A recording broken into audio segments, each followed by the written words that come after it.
Շարունակելով հետադարձ կապի թեման, եկեք նաև մի բան բացահայտենք, հետադարձ կապում կա հավանական ծուղակ։ Որն է հավանական ծուղակը։ Երբ մեզ պարբերաբար անընդհատ ասում են, դե դու շատ լավ մասնագետ ես, դե դու լավագույնն ես, դու առաջատարն ես, դե քո նմանը չկա, դու ուժեղ ես, դե քո հետ համեմատվել ոչ մեկ չի կարող,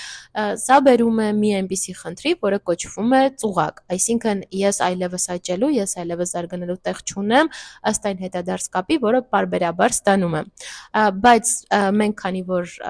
բոլորս էլ հասկանում ենք, ներկա աշխարհում պետք է անընդհատ կրթվել, անընդհատ զարգանալ, եւ որպեսզի խուսափենք այս ծուղակից, մենք պետք է կարողանանք նաեւ ստանալ առողջ հետադարձ կապ, որը մեզ կօգնի ավելի բարելավել մեր հմտությունները, որը մեզ կօգնի ավելի ճկունանալ եւ ավելի ուժեղանալ։ Այնպես որ եթե պարբերաբար ձեզ ասում են, որ դուք լավագույն մասնագետն եք, խնդրում եմ փորձեք դա վերլուծել, հասկանալ արդյոք դա այդպես է, որովհետեւ միշտ լավից լավն էլ կա, լավագույնից լավագույնն էլ կա եւ մենք միշտ ունենք աճելու, զարգանալու, ուժեղանալու տեղ։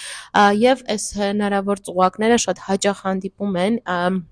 հատկապես այն դեպքում, երբ մենք շրջապատված ենք մեր ընկերներով, մենք շրջապատված ենք ոչ կոմպետենտ մասնագետներով եւ մեզ պարբերաբար ուղակի գովում են, ուղակի տալիս են դրական հետադարձ կապ եւ որի արդյունքում մենք չունենք առաջ խաղացման որևիցե միտում, այսինքն դե լավ, մեկը ես լավ մասնագետ եմ, ել կարիք չկա, հա, ես ավելին սովորեմ եւ ավելի շատ կրթվեմ։ Այնպես որ սա շատ կարեւոր է, սա խնդրում եմ ընդունել եւ կիրառել եւ խուսափել ցանկացած հավանական ծուղակից։